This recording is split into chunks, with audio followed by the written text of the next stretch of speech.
So for the last few days, for one reason or the other, I've been, out and about a fair amount. And wherever I go, I sort of get cornered by people, and they start, asking me about Rahul Gandhi and what do you think of Rahul Gandhi, and they also, aside from asking me about what I think of Rahul Gandhi, they also make it a point to tell me that they are, uncomfortable with what is happening in the country, and that they believe in secularism, and that, they also tell me that they have lots of Muslim friends.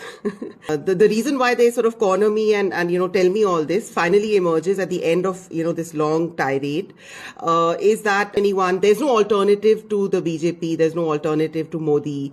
And then there's a litany of very, personal complaints about Rahul Gandhi. And, I just want to say one thing to everyone. If this is serious, that you feel the need to walk up to a friend who's a strong secular voice and explain to them why you are not voting, why you continue to vote for the BJP, because I'm assuming, when you say I don't see an alternative, that you're basically voting for the BJP. If you feel the need to say that, and this is genuine, then I suppose at some level, you're not, very comfortable with this choice that you're making, voting for PM Modi and voting for the BJP. And so, this live that I'm doing is really addressed to these people, middle class, educated Indians, professionals, who are feeling this way, that you are voting. You genuinely believe that what's happening in the country is making you uncomfortable, both in terms of the attack on democracy as well as the attack on the secular fabric of our nation. But at the same time, you feel compelled to vote for Modi and for the BJP because you don't like Rahul Gandhi. Okay?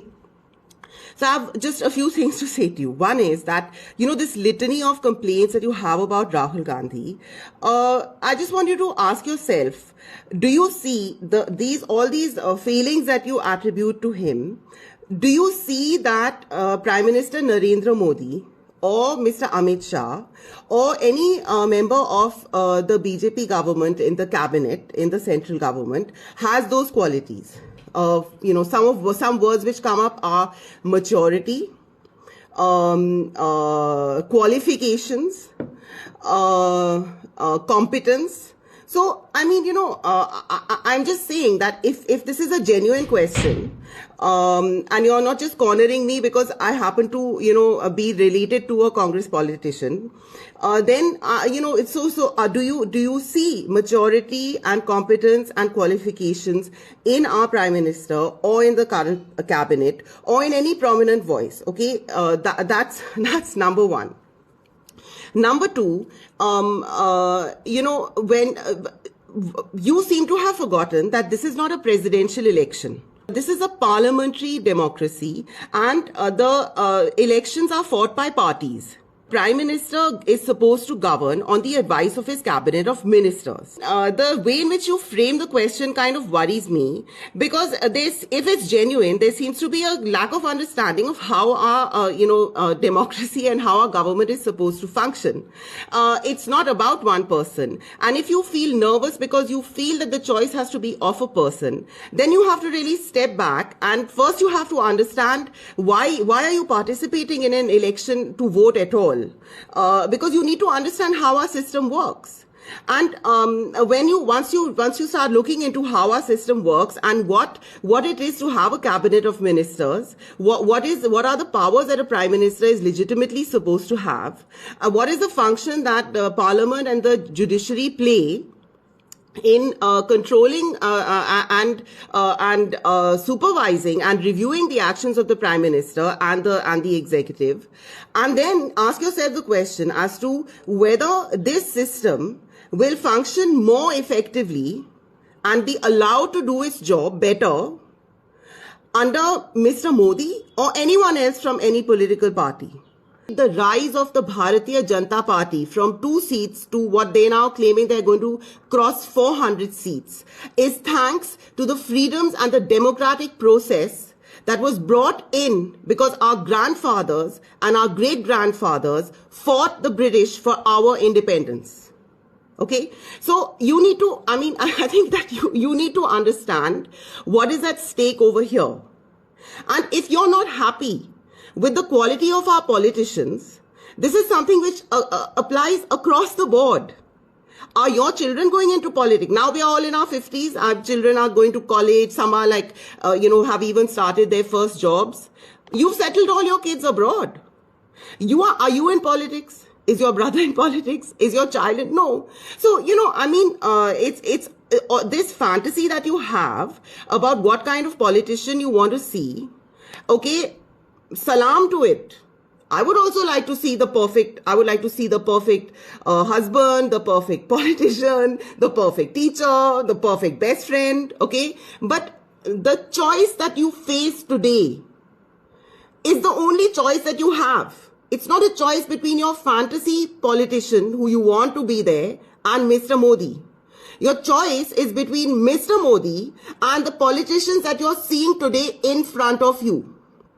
Okay, finally, from the way in which the conversation with you proceeds, I mean, if you're genuinely having this conversation and you're genuinely interested in politics, then you seem to be genuinely very poorly informed as to exactly what the choices before you are today.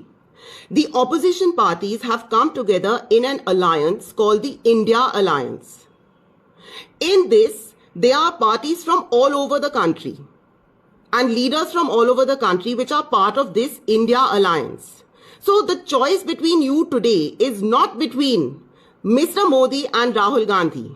Please don't hide behind whatever reservations you keep expressing about Rahul Gandhi without, ever having tried to go into politics yourself or even participated in any social work yourself. This is not the choice. Please don't make it easy for yourself. You keep coming and telling me you have Muslim friends and that you're secular and that you don't like the way, everybody is sort of feeling under a certain restraint. Don't hide behind this expressed dislike of Rahul Gandhi to justify that vote. Okay? Because firstly, that's not even the choice. The choice that you're facing is between voting for the India Alliance and between voting for the BJP. That's the choice that you're facing. Please inform yourself as to who all are in the India Alliance. Unless you live in Wayanad, Mr. Rahul Gandhi is not your candidate. Okay, please don't make this election about that. Find out who your candidate may not even be. If you hate the Congress party, it may not even be a Congress party candidate. Okay, for instance, in my constituency, it's an Aam Aadmi party candidate. Okay, so please inform yourself better. So, if you've got questions about Rahul Gandhi and what he stands for, or Arvind Kejriwal and what he stands for, or Mamata Banerjee and, any of them, you need to get onto social media and you need to actually hear it from them. If you listen to them, at least you'll genuinely know what they are saying. And a great example of this was this Maha Rally which happened on March 31st in the Ram Leela Maidan in Delhi. You had all these big leaders come and speak and they made a lot of sense and they were extremely impressive. Okay, and you keep saying that this person is not qualified and that person is not mature. Well, I'm telling you this, okay, I'm very mature. Okay, I'm very mature. I was a partner in one of India's best law firms. My children are now, hitting their teens. They're doing very well in school. I worked hard with them. I know what it is to have to be mature. I have 3 degrees and I'm qualified in difficult things. Okay, I did sciences in school. My undergraduate degree is in mathematics. In mathematics. I was among the top 10 in mathematics in my college. Okay, after that, I got a scholarship. I got a scholarship to go and study law at Oxford University. And I then did a master's in law at New York University. So you're looking for education and you're looking for maturity. I have both, modesty forbids, but I have both in huge quantities. And I am telling you that you need to understand better who the people in the India Alliance are, what is the proposition that they are offering you to get your vote, and you need to take that really, really seriously and inform yourself. Because the fact of the matter is that the current regime is not even posing a danger. It is dangerous. It is dangerous. it does not believe in this version of India in which we have all, been raised ever since we were born. It does not believe in the last 75 years of India.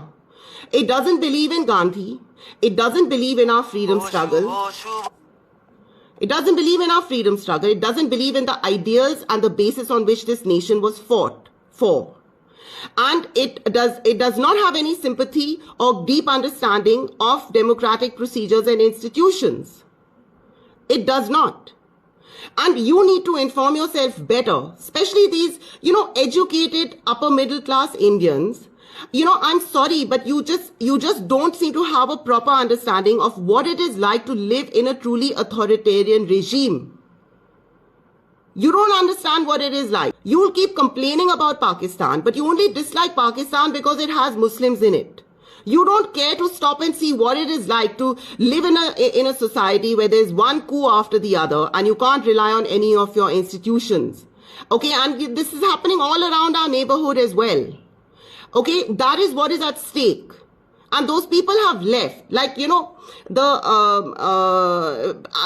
criticism that I get for taking whatever positions, I'm constantly told go off to Pakistan and all.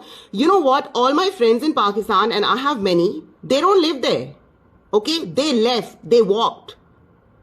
Okay, and they come from good families and everything. But they didn't see any prospects for themselves in that kind of repressive and non-functioning, society. And you just have to look at what's happening in North Korea, in China, in all these places, even in, the way in which the Sri Lankans were taken for a ride. The only safeguard that we have against that kind of thing is our democracy and our institutions. And the BJP and Mr. Modi does not believe in any of those. And that's the choice that you face. And you, whatever else it is, okay, I'm not appealing to you not to vote for Mr. Modi because I say so. What I'm telling you is that please stop telling yourself that I'm voting for Mr. Modi because I don't have an option. And because the option is corrupt or immature or incompetent. Because all these labels apply to Mr. Modi's regime as well. Okay, and I want you to actually look very closely and see what it is that the BJP is actually doing in its candidate selection for this Lok Sabha election. Okay, they are kicking out people who've never lost an election in their entire political career. All you upper middle class Indians who don't look at politics, let me tell you, as someone from a political family, okay, you keep talking about qualification. Well, the biggest qualification that you want to give, that you want to look for when you're selecting a candidate for an election is that they have actually won their elections previously.